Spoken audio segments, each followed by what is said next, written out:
So, but jumping back in, one of the things I was getting ready to say was, and then we'll go to Q&A. We do have someone here. And that is one of the things that Renee and I had when we're talking about this whole vision and direction for family, and in what was just discussed at the end of the, right before the break. And that was that we would be advocates for our children. And so when Ed and Ty and Jill and Deron are saying that we would even confront each other concerning our behavior with our children, one of the things that we said we have to be their advocates. And as Ty said, they have to feel safe. They have to know that someone has their back when it comes to their upbringing and how they're going to be raised, and that someone is intentionally caring for their welfare and their well-being. And so one of the things that themes that you're going to keep hearing through this conference is that parents are people too, and that we do make mistakes, and we are not, we don't always get it right. And as Jill spoke on earlier, and that's why it is very important to understand that we are a group of people who are made to be in community. And so I know we often say, it takes a village to raise a child, but that's real in the sense that if we're all striving to be functional, when many of us grew up in dysfunction, then we have to lean on each other. We have to glean from each other's wisdom. But at the same time, we have to make sure that even in the family unit, when one is off, the other one has to step up to the plate. When as she said, when somebody is wrong, somebody has to be able to correct and protect the child. And I remember distinctly, and I'll go to the question. Even in my own family, at one Thanksgiving, my aunts and my grandmother, it was just something small. They wanted to take a picture, and in them taking a picture, and my kids were little, and so and by this time they didn't live with my grandmother who raised me, so they really didn't know who she was, but she wanted a hug, and she wanted them to embrace her and that whole thing. And she ended up becoming bothered or upset. And she started saying, well, when I came up, kids were made to respect their elders, and I asked them to give me a hug, and I asked them to do these particular things. And I had to say, wait a minute. Let's be truthful. They don't know you. They're kids, yes. Biologically, you are their great-grandmother, but they do not know you. I said we didn't have FaceTime, we didn't have Skype, we didn't have internet, we didn't have all those particular things. They don't know you, and this has nothing to do with disrespect. This has nothing to do with respect at all. I said, and if I force them to now come and give you a hug, or just because you're now upset, I said, what you're asking me to do is to set them up for any stranger to come along and say, I'm supposed to get a hug because I'm such and such and thus and so. And I said, so allow them. I said, and they don't even conceive what grandmother, great-grandmother, aunt, uncle, all they know is you're another person. Their minds don't work like that. They don't operate like that. But that required me to have to confront my mother, confront my aunt, because they're like, we want to take a picture, and they're not listening to us, and this, that. I said, listen, just give them time. They're kids. And this is what I agree with what Taya said. You have to understand child-appropriate discipline, and we can't keep putting certain expectations on a child because it's our viewpoint or vantage point in certain areas. And so again, you have to be an advocate. I mean, and we can talk about, school, the whole 9 yards, where we had to become advocates for our children and make sure that they're not being screwed up mentally. And so that was my 2 cents. We do have a brother who has a question. The question is open to anybody. All right. Go ahead, Brian. All right, I got actually 2 questions. First being wisdom on how a father deals with a teenage daughter and her attitudes that come along with that melanated teenage daughter, and also do you keep talking when you recognize that the children aren't listening? To your first question, it's tough nowadays dealing with teenage daughters. I was going to share in our part, but I mean I can share some of it now. I've done it the wrong way, and I'm now doing it the right way. The wrong way is controlling them. That's what I did to my oldest daughter. I controlled her. She couldn't do anything. I thought I was doing right by her by keeping her out of certain situations, trying to, but in actuality, I was hurting her. I was ruining her spirit. I was ruining her psyche, and it took a lot of work to recoup that once I realized and learned better. So you have to make sure that you're not controlling them. One, because you're not going to be able to control anything, because as soon as you think that you're controlling something, they're going to do exactly the opposite of what you do, and then you're going to really be upset. So that was one thing I had to learn through the teachings here, through reading some of those books that I mentioned. I had to be purposeful about getting that under control, because getting my controlling way under control, because it was definitely doing damage to her spirit. Then what was your other question about? Yes, you keep talking even when you think they're not listening. Tell you why. My youngest daughter, there's been multiple times when I thought she's not listening, only to hear her 2 weeks later or something regurgitate something that I've said to her friend to help her friend out who may not have a father. We're going to transition to Maryland real quick. I want to thank you, Rob, and all of you all for sharing, especially that last thing, because I felt like a parent raising y'all and didn't think y'all was listening. But now I know that y'all was listening. And I'm over here being rewarded like you would not believe. Hey, I wanted you to talk about that, Rob, because that's exactly what you said about hard work. You said you had to teach her hard work, and you said you're going to be rewarded later. Did you already speak on that just now? Okay. So now, here's what we like to do. I'm sorry. Go ahead, baby. You said you had something. Yes, I want to put a tag on to what Rob West shared and the question that was asked in Georgia. One of the things, Taya brought it in, but I tell you, the story that Rivian told about the children and the grandmothers and how to do age-appropriate thing is in this book. The stages of development, so that you understand what the benchmarks are for certain ages. Some of us put too much on a 2-year-old and too little on a 13-year-old.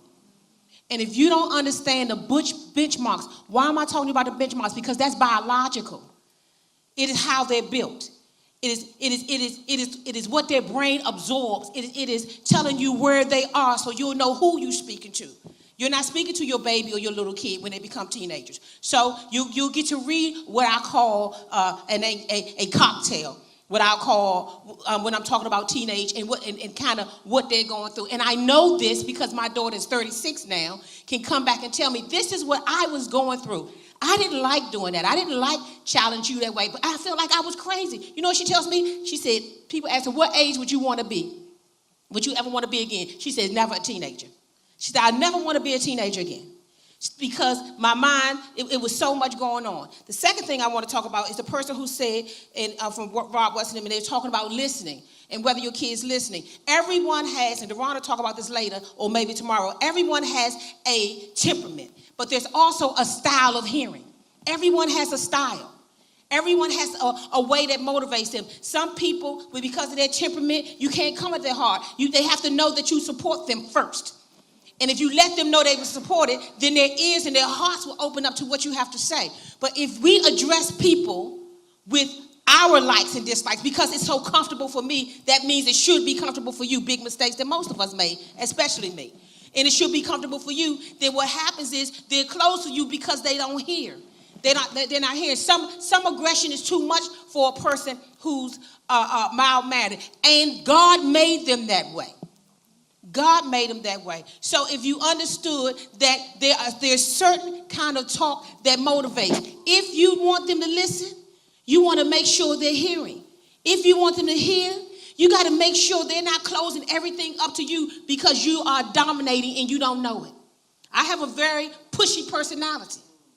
Really? And I had to, that's right. And I had to, and listen, when it works, it works.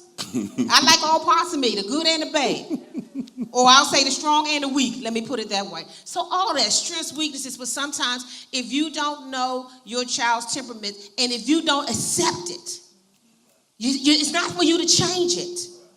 It's for you to understand it because that particular temperament is going to do a lot in this world for God. Not for you. Not for me first. So they do listen.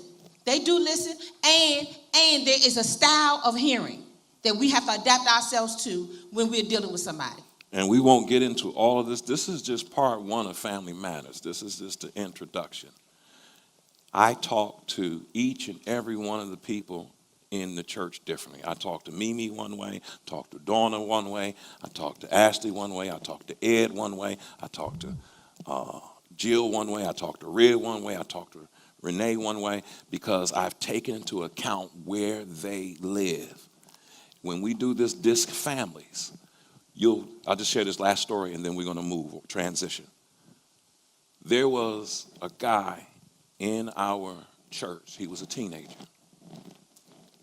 And he was passive. But he was aggressive with us, but he was passive. His mother was so strong that when he finally did the temperament thing, he found out that his actual temperament was choleric or a high D. And this is who he was. But his mother had shut him down. And he was acting outside of his temperament to survive the home. So when you know your temperament, you know your dispersonality, then you can talk to each child, your wife, your spouse. You can talk to each person from a different perspective. Because here's what I want you to say. How do I get them to want to hear me? How do I get them to want to hear me? Say it again. How do I get them to want to hear me? So before you go in and have this big blow up, sit down and get wise about it. How do I get them to want to hear me?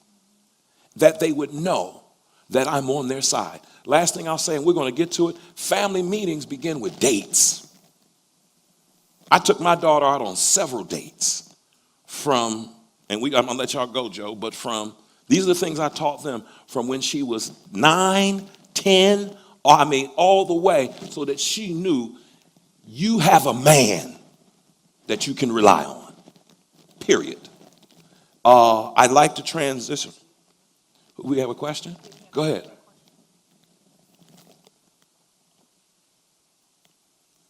My question is, when you're doing the mission and vision for the family and you're trying to bring the family together, you're trying to get direction for the family, do you include the child even when their behavior hasn't been the best or what you think it should be? And I'll use this example. My daughter has made choices when she was young, when she was small, and I'm in a mixed family. I'm a stepfather. And I remember when we used to sit down and try to have family meetings, because I was brought up here, so I was trying to have family meetings. I wouldn't want to hear what she had to say because of what she was doing and her behavior. Here's what I want you to do. I want you to listen to all this wisdom that's getting ready to come across on family meetings. You too. I want you to listen to all the wisdom because we're on a time limit. And I want to make sure we cover as much and serve you the best as possible. So I'm going to play a video of family meetings with Joe Started and the Started family. And then we're going to talk about that because this is how we brought our family together. And it was rough. Family meetings. Why do we do family meetings? Family meetings for me is a place where we all can come and communicate. It's a safe area, it's a safe place where everyone can share, can say whatever's on their mind, their heart, and no one can get angry or be disrespectful. It's just a person sharing something that has been bothering them in a respectful way. I remember a time when the kids were younger and one child farted on another child's head, and he brought that up in a meeting. We all laughed, but he was serious about it. He didn't want his sibling passing gas on his head. So, and that was at a very young age. I think they were like 4 or 5 years old. It's been going on for years, and it has opened the communication with us. It allowed the kids to be more free and to just share and talk without someone getting angry or getting in trouble for it. So that was one of the reasons why the family meeting started. I remember back when Jill was doing the parenting class, and Joe didn't want to come to the parenting class. I wanted to go to the parenting class because I said we needed help. I felt we needed help. And it was to the point that I would tell Jill about I wanted to implement some things and start things in the household, and just checking off with one another about things, and he didn't want to do that. So I had told Jill, she was like, well, what things do you want to implement? What things do you want to do? And I was like, coming to the class, he didn't want to come to the class. And I was just basically snitching on Joe about what he wasn't doing, what he didn't want to do. But he ended up coming to the class and turned things around. How do you make it a safe environment for them? Pause. I think I kind of touched on that before too. Pause. It's a little too sanitized. She came to Jill and said, Joe is cussing these kids out. He's cussing them out every day. And I don't know what to do about it. This man was cussing kids out. And we didn't even know that that was happening. That's where we're talking about this stronghold. Because they had to work something out. So when you see all them posters and out, that's work. And he found out, and he'll come and share with his anger problem. And he did some projects. Keep playing, please. How do you make it a safe environment for them? I think I kind of touched on that before too, by just not condemning them, not getting mad and upset about it, but just asking questions about what do you mean by that? Explain the situation. How did that make you feel? What can we do or say differently so you won't feel that way? So just basically asking them questions to get more out of them so we can understand the motive behind what they're saying. I grew up where kids were supposed to be seen, not heard. And we couldn't say anything. We couldn't question our parents, our aunts, grandparents, anyone. And I didn't want that for my kids. So many things have happened that I was molested when I was a child. And I couldn't talk about it. I couldn't share. I didn't feel comfortable enough to tell my mother. And I didn't want that for my kids. I wanted to be able to tell me anything, that to the point that we came up, we have code words even to this day, that if they ever feel uncomfortable, not in a safe environment, all they have to do is say that code word or text that code word to us, and we're on our way to get them wherever they are. I love it. They communicate a whole lot more now, and to this day I still enjoy it to the point that they share even when we're not even in the family meeting. It's creating an environment where they're open enough to come and share anything and everything, and I definitely love that with all of my kids, that they feel free enough, because we started that when they were younger. And that's key, to letting your kids feel that what they have to say does matter. They do have We're going to start with you, Joe. That was Joe's wife, Asia. And let's just start with you. And then however we pick it up, we're talking now about family meetings. Why we started it, how they work, how you handle it, how do you handle questioning, how do you handle them getting angry, what do you do with a family meeting? I'll start with you, Joe. All right, so I'm about to go back. So you say, be speaking truth here. So we had a parents class. She's right, I didn't want to go to that class. I actually missed a couple of days from that class. And I got a call from Deron. And she's right. She basically snitched on me. I say snitches get stitches. I didn't know she actually told Jill about what was going on in the house. And then he called me and like, hey man, what's happening? I'm like, everything's great. Lying. Everything was great. How you like the class? Great. Awesome. If you know him, like, dude, you're cussing your kids out? I was one of the moments like, where did he get that from? My maturity level. I wouldn't even focus on him. I was mad with Asia. How's she gonna tell our business like that? How's she gonna actually go out there and tell my friend and my pastor that I'm cussing the kids out? At that point, it was true. I was. But let me take it back. There's no excuse. Because I thought nothing was wrong. Meaning, I can use an excuse right now, what I was saying, but I was wrong. I was off. So I had to go back growing up. So I didn't know my father. My stepfather raised me. I never forget staying up 1, 2 o'clock in the morning because I couldn't say certain words. Doing homework. You couldn't go to bed unless you had to, you know. So he was there telling me how to say this word, and I couldn't say it. I had a problem speaking. Never forget, 6 years old, and I'm at 1 o'clock, and I'm like, you're going to say this word over and over and over. Couldn't get it. And he hit me so hard, and I went to the glass table, and I got this scar, 62 stitches in the back of my head. Right? And then they tell the police, back then in D.C., oh, he fell. How did he fall at 1:30 in the morning in a glass table? So I got to live with that for the rest of my life. So I made a vow at that point, I'm not trusting no one, ever. Ever. So that anger, I'm in my 30s. So again, I'm Joseph Stoddard, angry black man, married for 22 years, 4 kids, and I'm a granddad now. So I had to take that into my marriage. I didn't tell my wife that I got abused.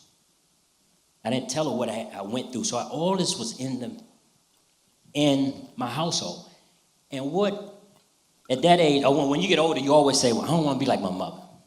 I'm definitely going to be like my father because I ain't going to leave my kids. It was true. I never knew my dad.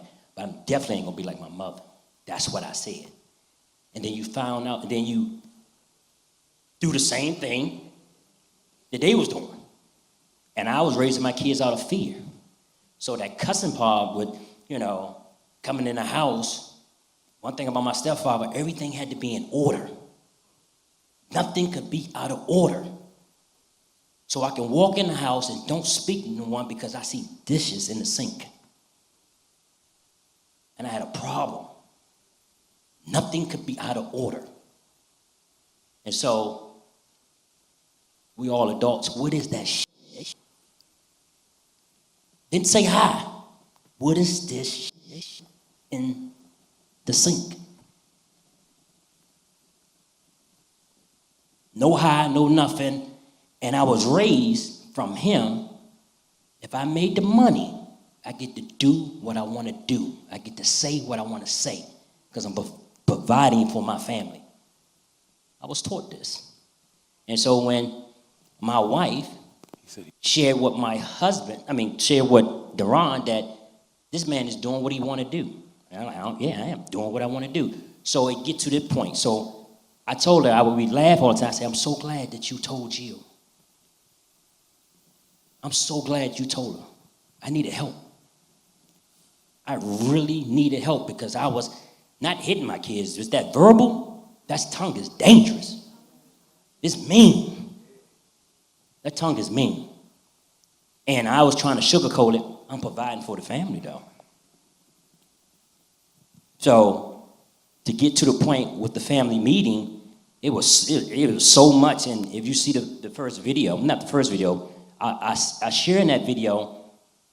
When I decided to make a change, I had to make that change. I had to read that book, Anger is a Choice.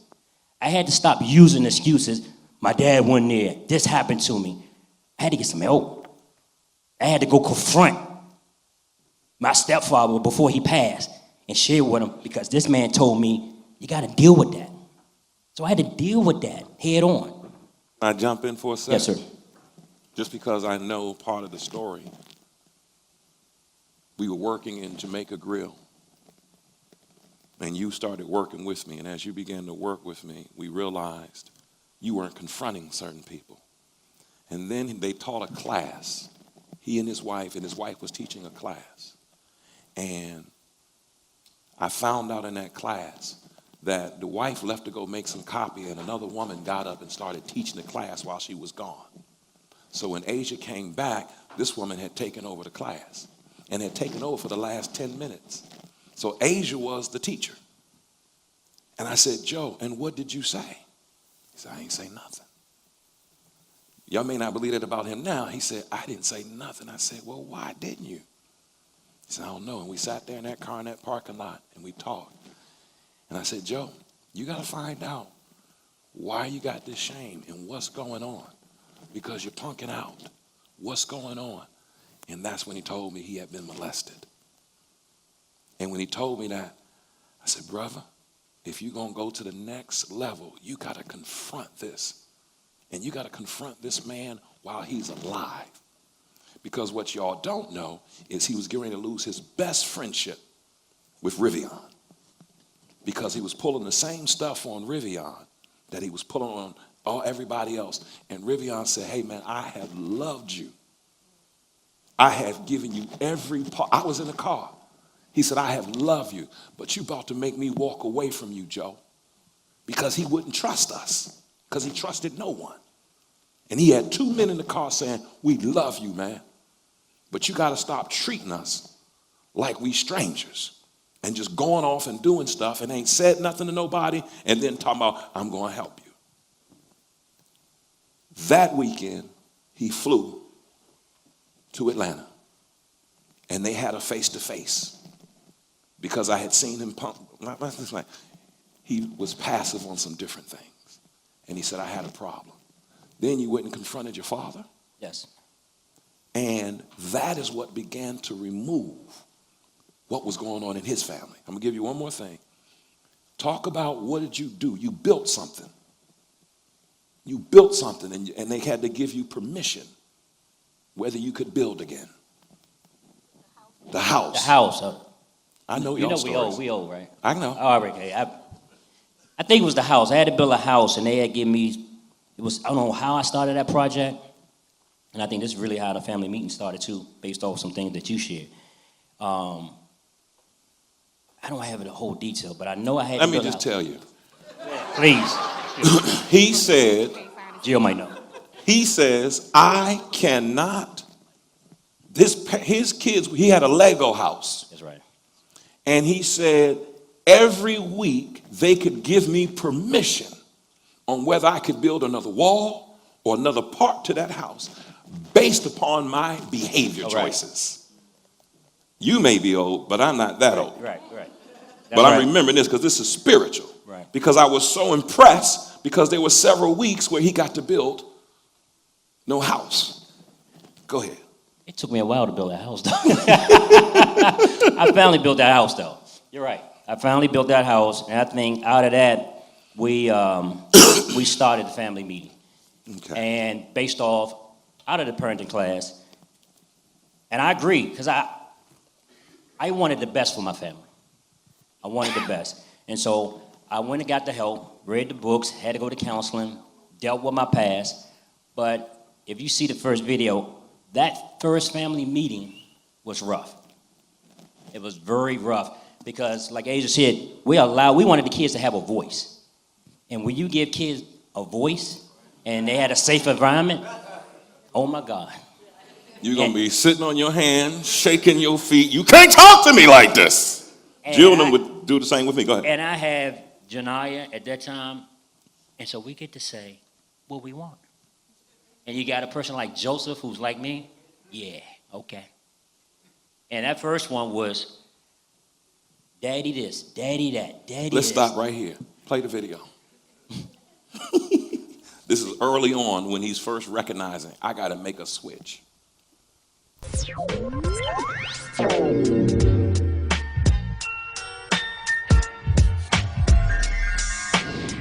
Janaya, go ahead. Stop. Pray, please. Okay, God, thank you for this day. Thank you for waking us up this morning. God, thank you that we had a good day today. And God, thank you for another day to be alive and bless the Haiti. Thank you that I have family. In Jesus' name I pray. Amen. Amen. Alright, we're gonna do a recap real quick on the budget, 'cause we've been on it for 3 weeks. But before I start the budget, I wanna recognize Joe Mom for helping out with making the cards, and they're gonna go over the cards later on. Wanna recognize Molly this week. You can go ahead and share what you. Oh, I got accepted into Moore's College. Well, the family meeting started a few years ago, but we weren't consistent with it. We were hit and miss, talk here and there about certain things, but it wasn't consistent as it has been in the last, what, 6, 7 months? Longer than Longer that. than that? What, a Over year? Over a year. About a year. And it has really helped the children open up more to us, to say things. It's like an open floor where they can just say, correct whatever's on their mind and not get in trouble for speaking basically what's on their mind. And my concern, and one more thing is, when you use that grill, can you clean it? Who used the grill? You did. I had to clean it up. Oh, stop the press, stop the press. What grill are y'all talking about? What over there? I don't want to show a paper. Oh, you talking about would I use the pancake for the bacon? No, that right there. Yeah, Go get that off the microwave. that one I cleaned this morning. Oh, no. And that's No, yeah, let me not hamburgers in that thing over there. let me not And then dispute. Joe cooked the hamburger. When you cook on this grill, Hold on. We're not. Family meetings have allowed us, the kids, to correct the parents, and also for the parents to correct the kids. So to me, it's like a win-win scenario. You know, they listen to us, we listen to them. They just don't tell us everything, and we listen, but we do the same thing to them. You know, everybody critiques every individual person in the house. So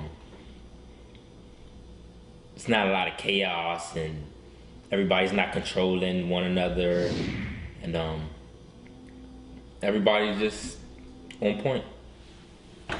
in the beginning when we started the family meeting, I don't think everybody was on board. It had to start with me as being the leader of the household. It was challenging having these family meetings because it was an opportunity where everybody would be able to get to speak. But during these meetings, it was like a gang up session on daddy, and it was rough, but it was honest. It was truly honest. So it started off a little rocky, but I had to speak some truth to myself because everybody was saying the same thing in the family meeting. And I always was trying to pull this, I'm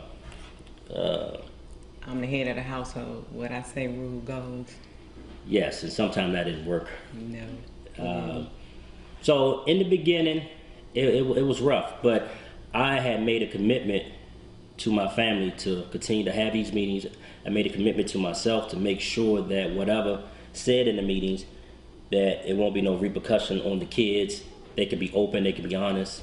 And it truly helped our family to go to a whole nother level. Before the family meeting, it was kind of rough because we were not getting along together and we were not loving and caring. But since the family meeting, we're more loving and caring, and we're still working on it. I learned to not disrespect my mother a lot because I've been started disrespecting my mother a lot, and I haven't been treating her the right way. I've been trying to get better with my mom and dad, though, but I'm still working on it. In the family meetings, we have different topics. Some can be about budgeting, some can be about your future goals or what you like to do in the future. Bible studies. Bible studies. Some have came from, we do bad touch, good touch, reiterate to the kids about appropriate, inappropriate behavior from someone else, respecting one another.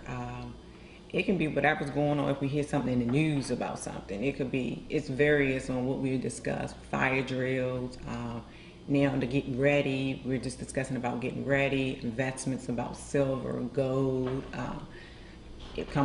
having stocks, in the stock market, how we lost money. It can just vary. It's college. It's different subjects that we do discuss. Yeah, so once a month, we pick maybe 3 different topics. And like last month, we was dealing with finance and doing budgets and working on how to balance a checkbook. And so we actually take them through a process. All the kids had to make up their own budgets because all the kids have their own job. So we sat down. We had to make a budget. My mom's, who live here, she had to make a budget. The Molly had to make a budget for college, and the 3 little ones had to make a budget. And we actually just take them through that whole process. And so that's what we've been focused on this month. The month for April, we've been focused on Be Ready. So just getting their mind prepared while we're buying all the food, while we're getting the water, actually taking them through the whole process. One of the things we did this morning, we do once a month, is take the kids to the bank so they can make a deposit from in their account. They break it all out. They pay God first. That's the first thing. They give 10% to God. They give 10% to their savings, and the rest they get to keep. But I like taking them to the bank so they can actually go through the whole process. We have their own Maryland State IDs. They do their own deposit slip. They break everything out so they can get a feel and understanding how the process works. And it's been great.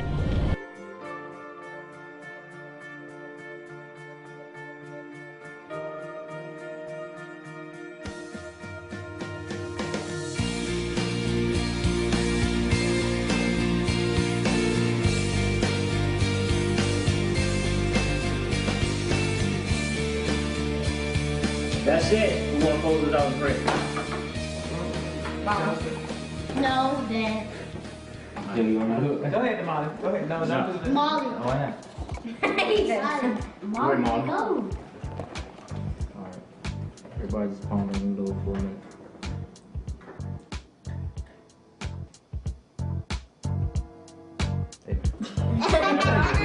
That was wonderful. I don't know, where do we pick up? Somebody want to pick up from there? I would like to Go share ahead, something. please. I know a lot of these clips, we see Joe as the leader of the family and the home, and he's in a lot of clips, and he said it had to start with him.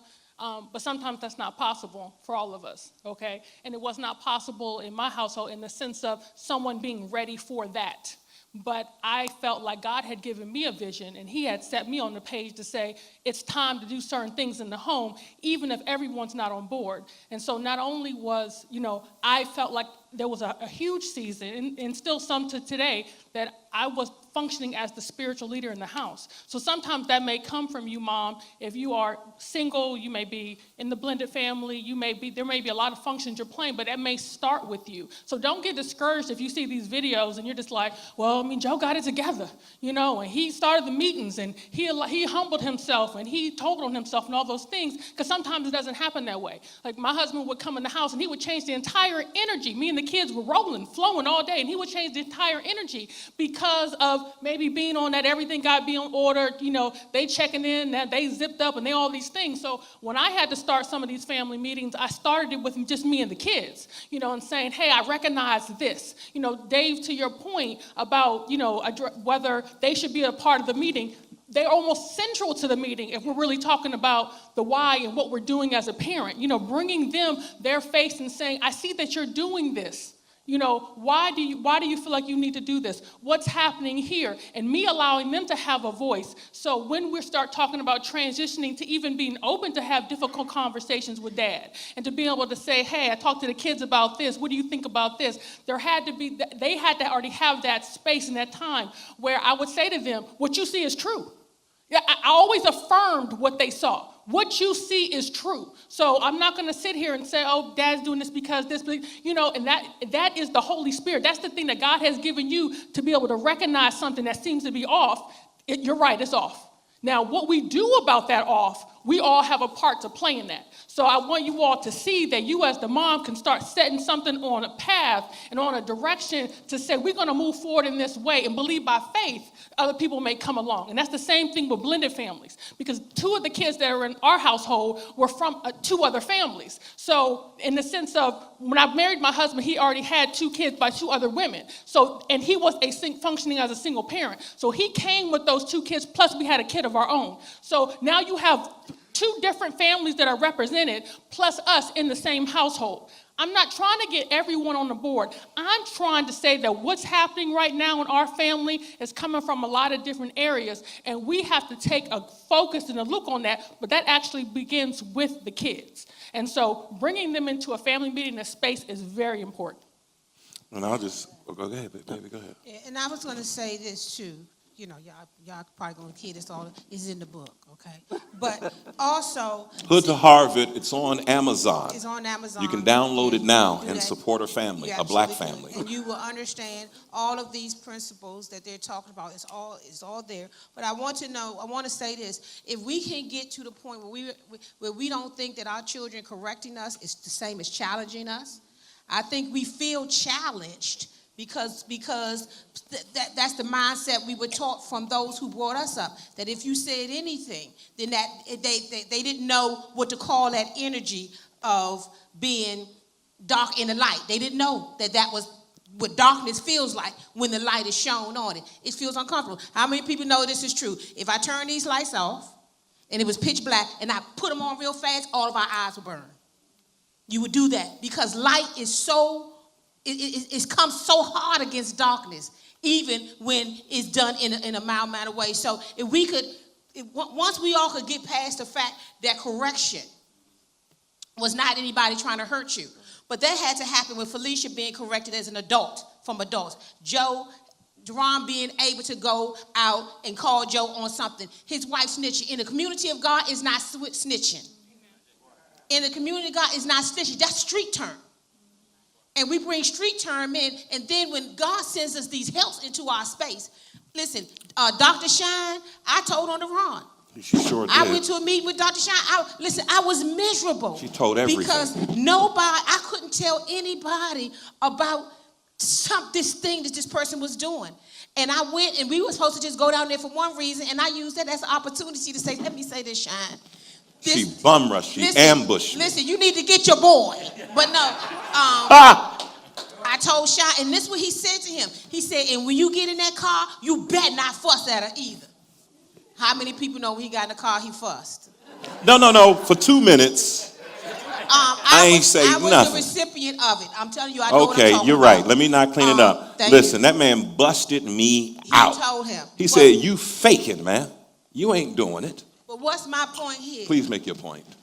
My point here is that we take street terms, we take those things that look like the world and anti-growth, okay? And then we try to apply them, and then we come in here with God trying to get all our hearts flowing so that we can be a healthy community. And then we bring in all of our baggage from the street terms. I feel like I've been snitched on. Or disrespected. And so which I understand because somebody else told you that they was being disrespected when you tried to speak up. So the only way that Joe could break that I could break that, Lisa, Darrell, and anybody else who knew, I probably called them up and said something every now and then, is through understanding that on the other side of that pain, and it's not real pain, it's somebody else's pain that you're carrying around, somebody else's something, because it wasn't your choice to be this way. It's what, in this case, is what they taught you. Right. And anything you have learned, you can unlearn. That means you weren't born with it. It's not part of your original script. You can get back to your script if you want to. So that whole snitching piece, correcting you is not challenging you. Challenging you, or if correcting you becomes too difficult, then it feels like a challenge because now I got to use force. I was just trying to ask a question and talk at first. But now you done turned combative and protected ego and protecting something. And now there's force in the room. It never had to be force in the room. Last but not least, the thing that I said to my daughter before I ever started family meetings, I asked her one day, because we were in a blended family and she could go back and forth. I got a father who wasn't doing nothing, but she still could do that, right? And so one day I asked her, I said, what does a healthy family look like to you? Because whatever I was doing, she wasn't getting it. So I asked her, this is how you find out what your children think about family. What does a healthy family look like to you? She told me what that healthy family looked like. I said that my only expectation of you is that you do that right there. Just keep your own word. But if you don't ask a question, you don't give a word, and your kids don't get to tell you what kind of value they think they could bring. And from that point on, it went on and on and on to good light, until I was able to get that in my life and then teach other people. Because when God heals you, he'll send you out there to heal somebody else. That's why we got to get healed. We're going to switch over to Ashley. Please go. So I just want to share, when we first started doing the whole family meeting piece, I think my expectations were completely off. You can't shut somebody down for years and then think once you give them a voice that they're going to do it right. And it was challenging for me as somebody who was completely dominating, and so much so, it was like this. I would walk in the house. I could clearly see everybody was in one gathering room. But once I walk in, everybody's, they scatter and they go to their own individual, closing doors. And so I'm saying, well, what's going on? And when my wife really began to share with me, you shutting everybody down. You're controlling every aspect of the house, even when you're not here. And when I could learn to hear that from her, it became more palatable when I could hear from my kids. Was it hard for you to hear that from her at first? Absolutely. Because I made a similar vow as Joe, whereas I'm not going to be dominated by another woman once I left my mother's house. Because, again, you're under somebody who, just controls every aspect. And so once you say, okay, that's what that looks like, that's not going to happen to me again. And so then I have two daughters. One who can say okay in your face and they're going to do what you want to do when you leave. But then one going to say, no, that's not happening. I'm not doing that. And so I had to learn when they talked about being able to, I guess you would say code switch, be able to speak differently to the individual child. I had to learn that if I wanted to have any type of success in the relationships with them. So the meetings for us, they became successful when I developed an ear to be able to hear. And that's how things began to change for us in my house. My name is Elliot Montgomery. I am Ashley's brother. He was getting ready to start talking about my mama, so I knew I needed to go ahead and get that mic. But the truth of the matter is family meetings are great. And what you have to know from our family growing up that I thought he was going to share was we went years with the father smoking crack and not being home. And we had a mother who did the best she possibly could. She tried. I mean, she tried to control us because she didn't want us to go down that road. And in not going down that road, we began to be controlling. I have a beautiful daughter, and I have to use my nephew also because God gave me the opportunity to raise him also. But I have a daughter that's in college and a nephew who is currently incarcerated. And I beat myself up with my nephew because I know my workaholic, money-driven personality drove him to do things that he did. Am I saying that I made him go, and now I'm just in case the government is watching this, allegedly rob these people because he swears he didn't do it. So allegedly they said he robbed people. I don't know. I was not with him, okay? So I do not know. But my baby tried, but he tried his best, but that came from me. So I'm telling every parent listening, you're going to make mistakes because these children do not come with a manual. And today they have resources that show or tell them how a family is supposed to be.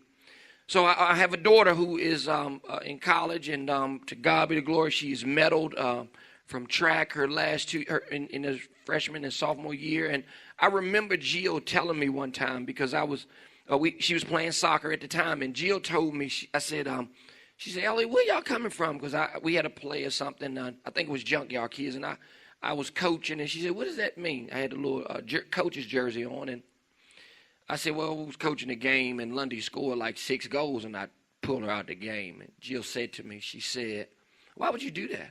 I said, well, I just felt bad the way we was beating the team, and Lundy was dominating them. And I'll never forget you telling me, Jill, you said, Elliot, one day she's going to need that. And I was like, need what? She was like, the confidence. And I was like, oh, Lundy, fine. And I said, but I said, the next time when Lundy hit 10, I'm going to tell her hit 20 on him. Because you told me, you said, the other colored people are going to allow their kid to hit 20 on you if they have an opportunity. And they tried. And I just put black kids out there to punish them. But again, I'm saying that only because I will never forget our family meeting. Now, remember, I told you from the beginning, we were raised by a parent who smoked crack. You telling me? Come on. Oh, we were raised by a parent who smoked crack. And my mama didn't let him raise us, but we knew what my daddy was doing. So you begin to raise out of fear. Well, my wife and I owned a business, and we did really well. And I got tired. I got tired of doing it all. I felt like I was doing it all. And I will never forget a family meeting that we had. I said, the kids, I told them we're going to talk about what we're going to do. And they was like, well, what's this for? You ain't going to do nothing but get mad at us.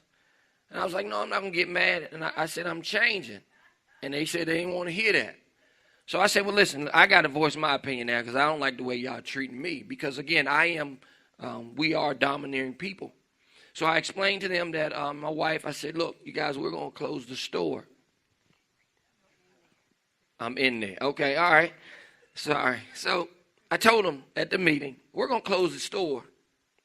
Well, first it started, I was going to close a store. And I got them on I had a, what do we call it, leasing agent on the phone. And she said to me, Elliot, we're going to give you need to sign this lease. Well, the lease was saying I was going to have to pay $7,500 and keep another store at another mall for $55,000, and I didn't want to pay. That's $13,000 for just 2 stores. And at the time we had 4. So I said, well, listen, Mary Lee, let me call you right back. So I told my wife, I said, look, y'all get me on speakerphone. I said, now listen, we're going to close this store. Now this was because I had to make a decision today. They had sent me this lease. I didn't want to sign it. I was trying to bargain. So I'm just trying to catch you up. And they were like, okay. So I called my wife and I was like, Tan, listen. We're going to close Cumberland Mall. And she's like, oh, I don't know why. I was like, well, they don't want to give me the lease I want. So I hear this little voice in the back saying, why would you do that, Dad? Aren't we making money? And I was like, yes, we are, but we won't make as much. So she says to me, now this is my daughter. My wife was quiet because she knew if she said something, I was going to say, look, dude, I'm doing this work. I'm not doing it. So she let the little girl rabble. Because my family will tell you, if anything, my daughter is different now. And it's not that she's different because of me, because I cannot tell you. My wife tells her, don't you be scared of your daddy. You speak. Well, El Lundy is going to speak. So El Lundy said to me, Dad, I don't think that really makes sense. And I said, yeah, well, you right now cannot work at the stores. Daddy has to do it. And your mama is going to work at the other store. So Daddy thinks it's smart. She said, yeah, Daddy, I don't think that's smart. And she hit me with something that we have taught her. Have you prayed about it? I said, all right, I'll call y'all back. And I got, how you get off the phone. I got off the phone. And I called back and I said, look, yeah, I just prayed a few minutes ago and God told me it was cool. Y'all just be mad at me about this one. So we did.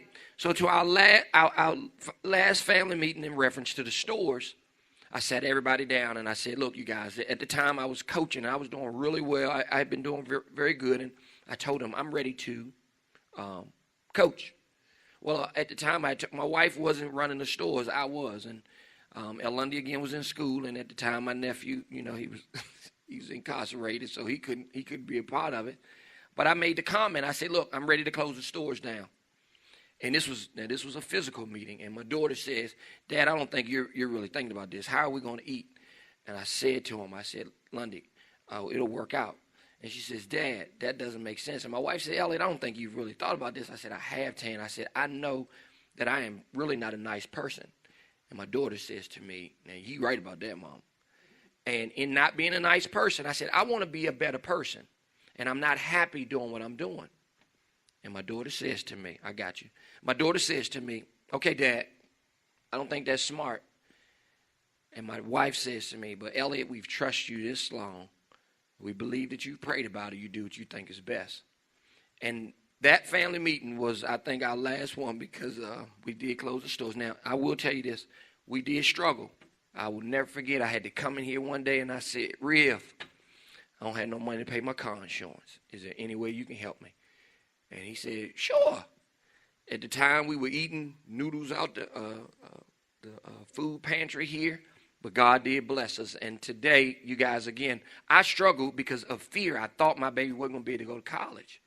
And my baby gets a check today from her school because of the fear that she made me get rid of. So again, I'm telling you, if you trust these kids, I'm not saying do everything they tell you, but I'm telling you, if you trust them, they will allow God to speak to you in an area that you know nothing about. Thank you for letting me share.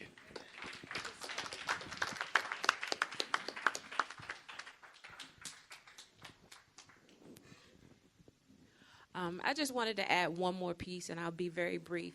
One thing that has blessed me with our family meetings is the level of confidence that Elliot spoke about within your children.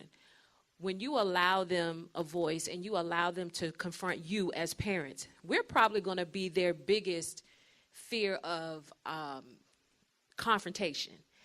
And when you humble yourself and you allow your kid to say to you, well, I didn't like this, or Mommy, I didn't like the way you said this, or Dad, I don't agree with you, and you're able to hash that out and talk about it, that allows them in the real world to now be able to go to a teacher and say, hey, I don't like the way that you said this to me. Now, of course, in other family meetings, we had to go back and discuss because, my kids feel like they just want to, voice their opinion in the middle of class while the teacher's trying to teach. And I'm saying, no, we had to explain to them that there's a time and a place.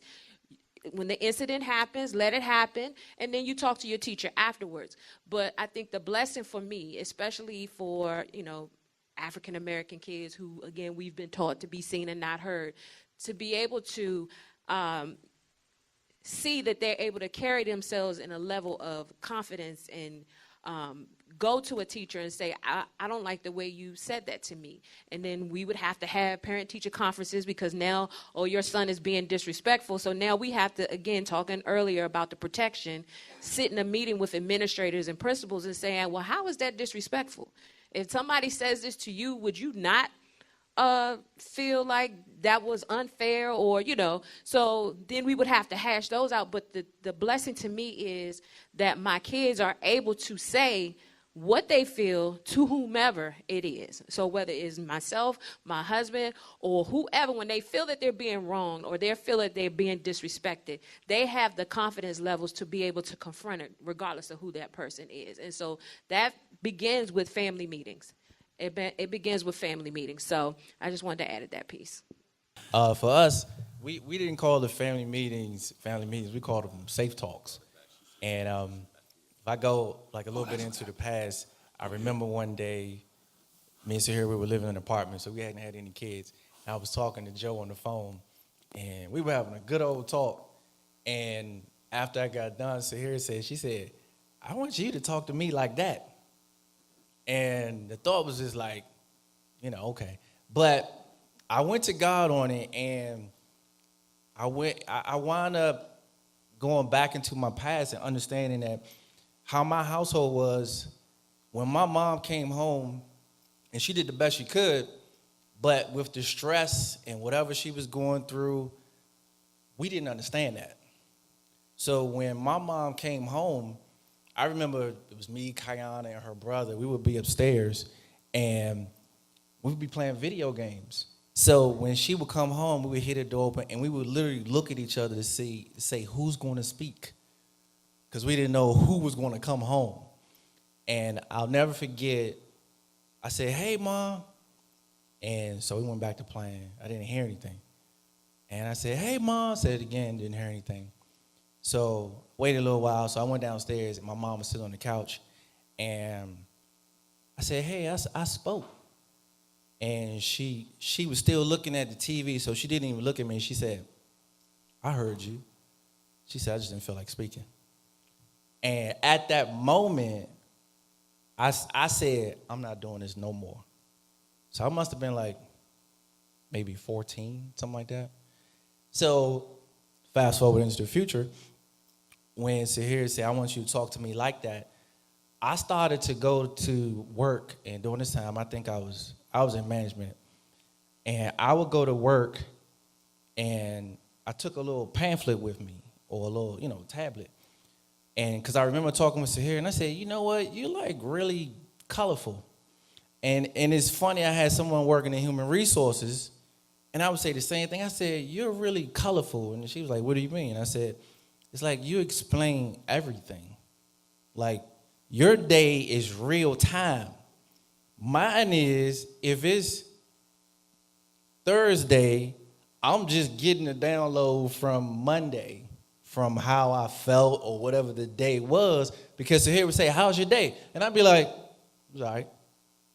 So it got to a place where I understood that because how my mind had blanked out emotions over time, that if something didn't happen out of the ordinary, that's all I could say. It was all right. So in taking that pamphlet, I would literally at lunchtime, at the end of the day, I would say, how did you feel today? I mean, because I would have to hire and fire people. So I'm saying, it's no way you can go through a whole day and you don't feel anything. So I saw something was wrong with me. And so I literally, at lunchtime, you had a meeting today. How did you feel? I felt like a little kid trying to relearn or learn things I hadn't experienced in years. So by the time we meeting and, we have safe talks, because by this time I done left the job. I'm home full time. So we would just talk anytime. We had one TV in the house, still to this day. One TV had a little sign on it when they were little, it said 1 hour. And that is, you earn your time to watch TV. You read a couple of books or whatever that, instead of me, I used to have a video game in front of my TV. So when I came home from school, all that distraction was there for me for free. I didn't have to earn nothing. So by the time, what happened is, by us talking with the kids, more just on a regular basis, and me going to work, writing down on the pamphlet how I felt throughout the day, I learned that the job of a dad and a mom, but more so a lot from the dad with boys, especially, well, girls too, I had to teach them what their emotions were and teach them through the context a lot of times of what I was going through in the day. So I knew anger, sadness, and being happy growing up. I ain't know, joy, all those different things. So I remember I came home from work one day, and I'm about done.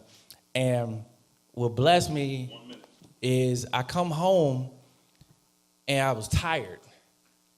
And my son, he must have been like 5 and maybe 6. And he looked at me, and he said, hey, Dad. And I was like, hey, man.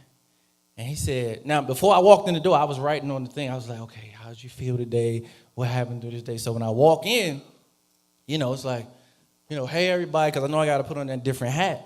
And he said, hi. And I said, hey, how you doing? And he heard in my voice. He had to hear my voice. And he said, did you have a stressful day today? And I was like, yeah, I did. And so, but it taught me how important it is that if the parents are not in tune or learning their emotions, then they're going to teach the kids that level as far as they know. So.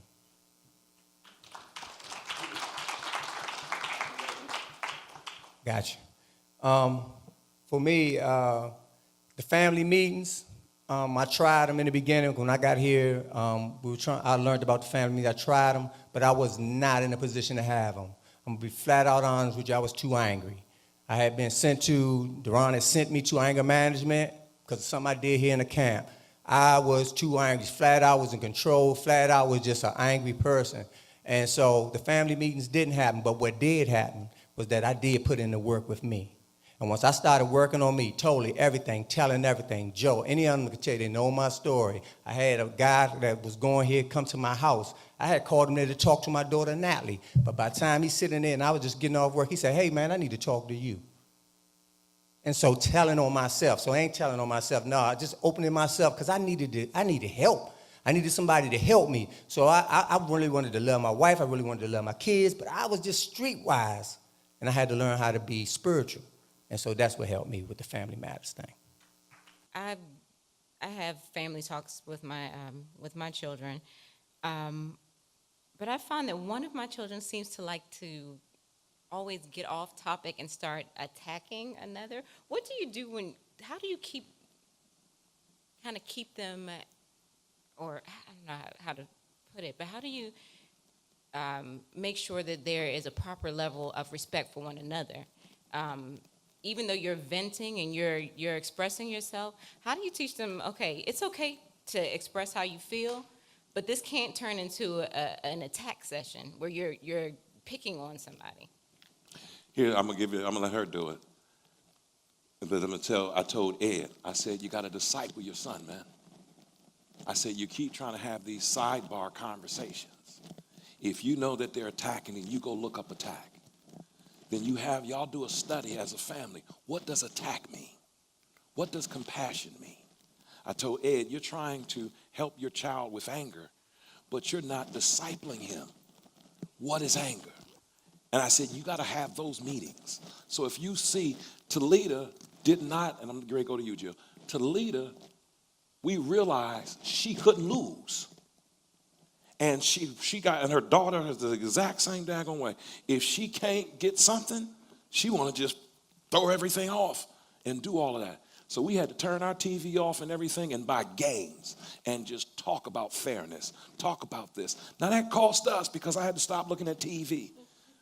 But it lasted 1.5 years to almost 2 years because we knew this community, which we're going to go to next, was trying to kill her.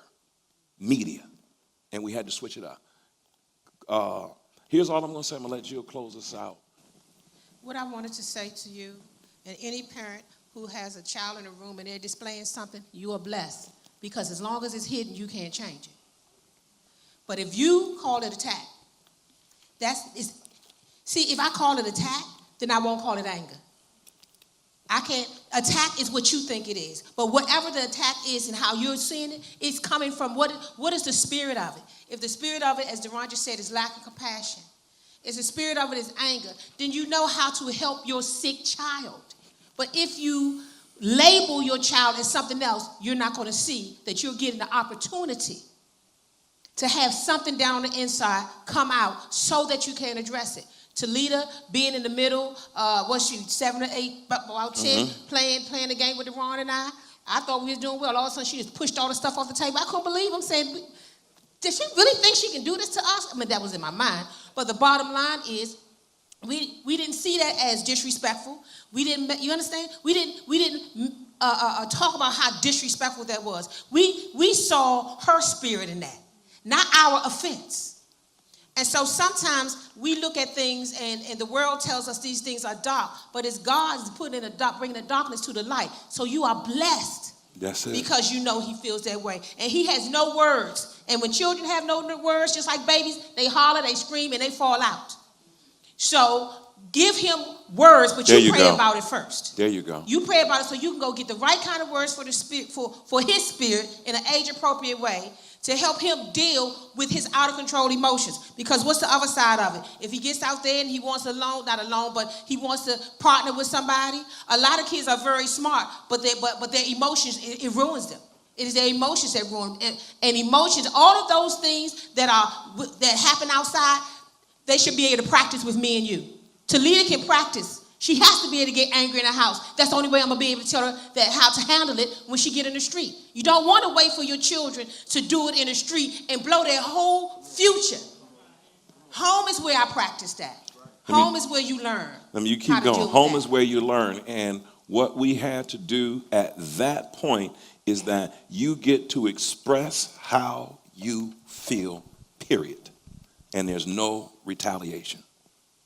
That's all I had to say. And so I'll say, as I get ready to close out,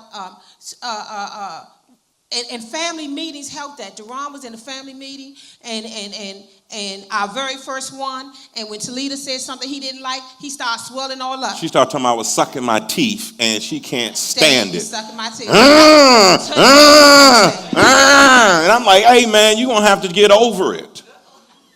And then at some point, when she had to say something, because again, They didn't have permission to say it. We didn't have permission to say it. So we arranged our household in ways that we were silencing them, and we didn't mean to do it, but that's how we were taught. So when it came time for talking, guess what happens when something is all stuffed down? It doesn't go anywhere. It gets stuffed. All of a sudden, you ever popped open a champagne bottle and saw what happened? Everybody better get out of the way. So now it's coming out because it's just too much in there. And so at some point, her level changes, and Deron says her voice level's not going to change. I said, wait a minute now. When you don't like something, your levels change. Mm-hmm. When I'm serious, I have one tone. When I'm teaching, I have a tone. And when I'm just sharing, I have a tone.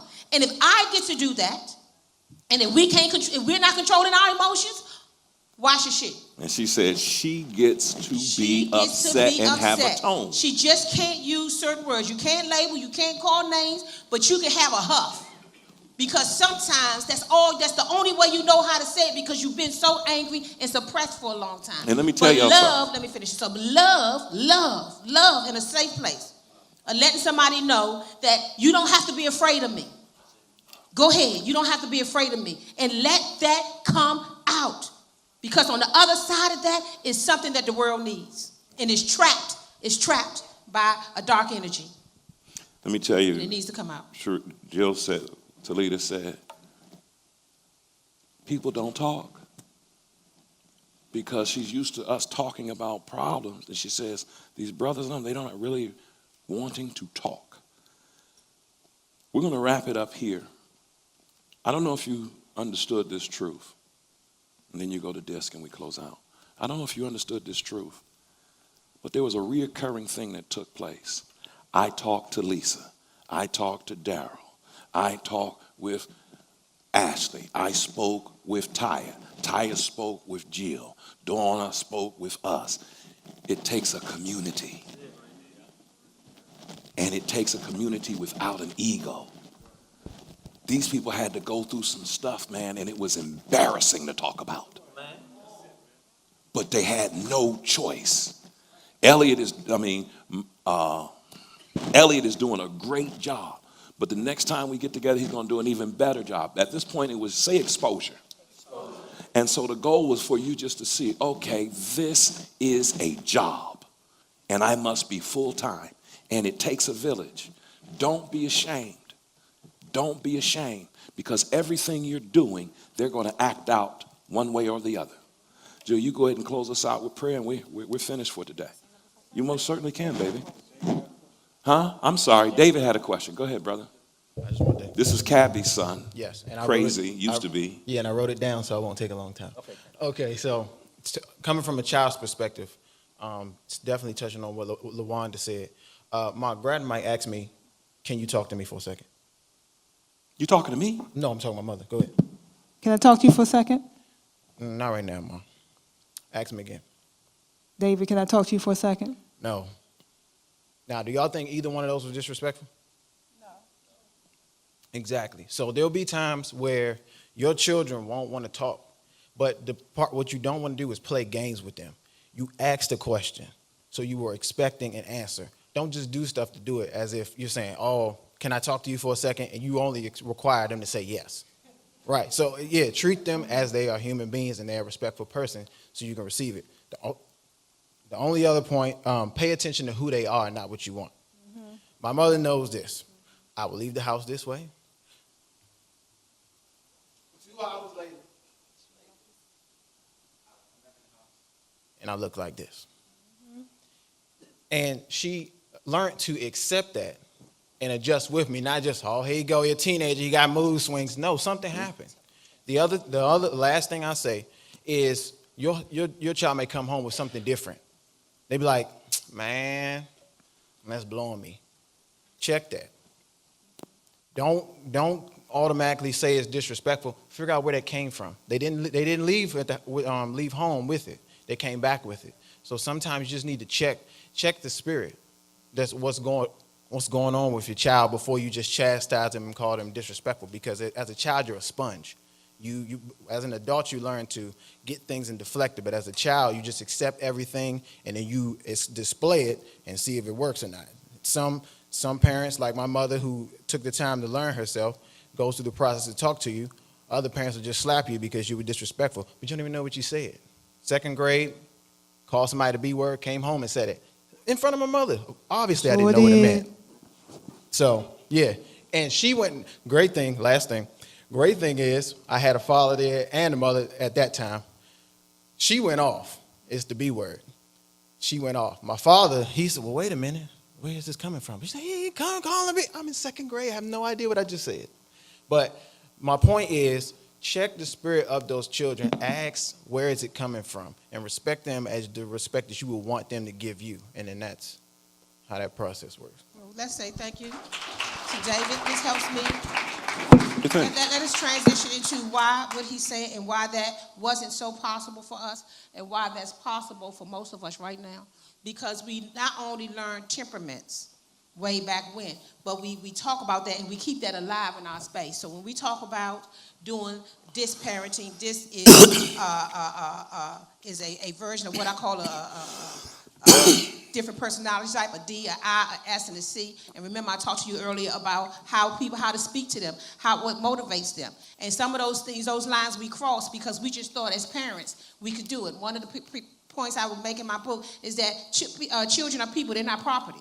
And we typically treat them like we own them as if they're property, that they're people. And they're people with a way that God has created them with so that they can give back to the world as God sees fit. And what we are going to do is we're going to raise them up to be able to do that. Another piece that I'll say as we transition out, and I want you to hear this, when we got to take some words that we have made dirty and take the dirt off of them. Then confrontation is not a bad word. And Mimi shares that with me often if she's texting me. And I did a teaching, and I would put it in how to study the Bible. I would have one of the lessons would be how to deal with confrontation, because I knew that in our community we had to take the edge off of what it meant confront. Confront just means face to face. Confront just means dealing with it. But in our community, confront is aggressive. And that's not it. It's just so the same way we have to take the bad word off of the ugliness off of no. Even if, as David just said, if a child say they don't want to talk, don't let them talk. Why is that? Because in some cases of these children, their temperaments are different from yours. They are not talkative. I try to tell this to women and men, all with husband and husband with wives. Some people are just not talkative. It's not bad. We got to take that back again. We have made a whole lot of things bad because the world told us the loudest person is the smartest person. The loudest person is the strongest person. The loudest person is going to be the richest person. And that's not true. That's not true. And so with this disparenting piece that we're going to do, and I think we're going to talk about it more tomorrow, we got to bring you back to the original intent. A lot of the world has gotten into, fed us things to make us decide what's good, what's bad, what's better, what's worse. And we got to take that back. Because in God's eyes, there is no worse. There is no worse. Your kidney is not worse than your liver. You understand? Your legs are not worse than your hand. You're one unit, and if everybody works together, no matter what their parts are, if everybody works together and we are aligned, we are going to see things that the world is waiting to see. But that's going to happen when we stop trying to make somebody be like us. You know why we want to do it? Because it's more comfortable. And I don't want to take the time to get to know you. Even with our children, we don't want to take the time and go through the frustration of somebody being different from us and requiring us to come outside of ourselves. But every time you come outside of yourself, you get bigger. Do you understand that? Every time you do something different and any of these people do something, you add to my life. That means I'm enlarged now. I'm better because of you.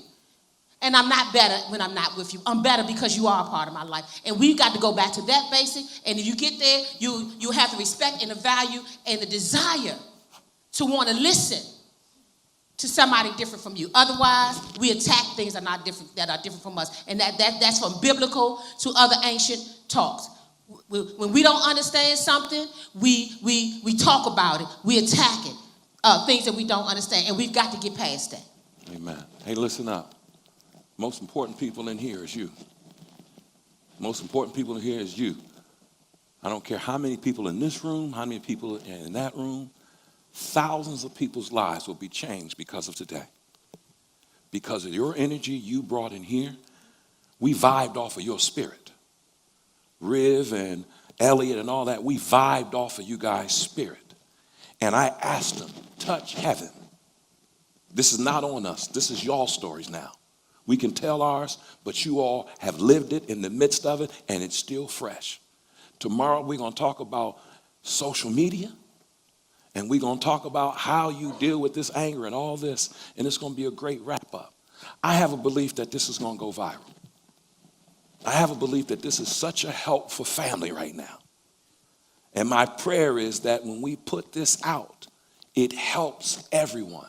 So you know everyone in here who shared something, everyone in Atlanta who shared something, everyone who asked a question, everyone who commented. God is using us to be a part of a movement to say enough is enough for us having all this energy in our families and then our kids losing it and then we're upset. And so these kids are doing some things. Listen, I'm appalled. And God says, now y'all get back to what you used to do. A stronghold was broken in every person's life that heard us today. Every person. And it's going to be revealed throughout the week, the next couple of weeks. Don't deny the process. Look at your ugliness. Let God show you your ugliness and what you need to do to switch up. We were honest as possible. You heard from God, not us, on how to parent. And let me tell you something. You can make the change at any age. You can become that child's friend. And sometimes it takes a while. The last thing, and we're closing. My daughter went through this crazy situation through her divorce. And I said to her, she had just turned a whole nother way. And she was angry, bitter, and it was coming out on me. And she was at Harvard. And I said, because I went to be the daddy because I knew she was going through something. And I said, this ain't no regular daddy time. She's going to have to see that I love her. And so whatever her choices was, ain't a thing you can do to make me leave you. Did y'all hear that? Ain't nothing you can do to make me walk away from you. I'm with you. And I'm going to show you love through this process. We want her back. Better that. God won her back. Amen? God won her back. So don't tell, we made some mistakes or everything, and we went through some hell. But guess what? We got heaven now. We got heaven now. I'm going to pray that heaven would be in all you all's household right now. Father, right now, let everything that was said be taken into their souls. Let them work on what they need to work on. Let them know that parents are people too. God, I thank you for Rob and Tony, Wes. I thank you for Rivian and Renee. I thank you for Sheldon and Janice. I thank you for Ed and Tyra, Joe and Asia. I thank you for Ashley and Elliot and Sabrina. Father, I thank you for Elliot's wife for standing up. God, I thank you for Felicia for sitting in a play years ago, a boyfriend-girlfriend thing, and now she's sitting beside me leading family conferences. God, I thank you for my wife, Jill, for making the book Hood to Harvard to document our story. And now, Lord, I thank you for the generational curses that have been broken here today.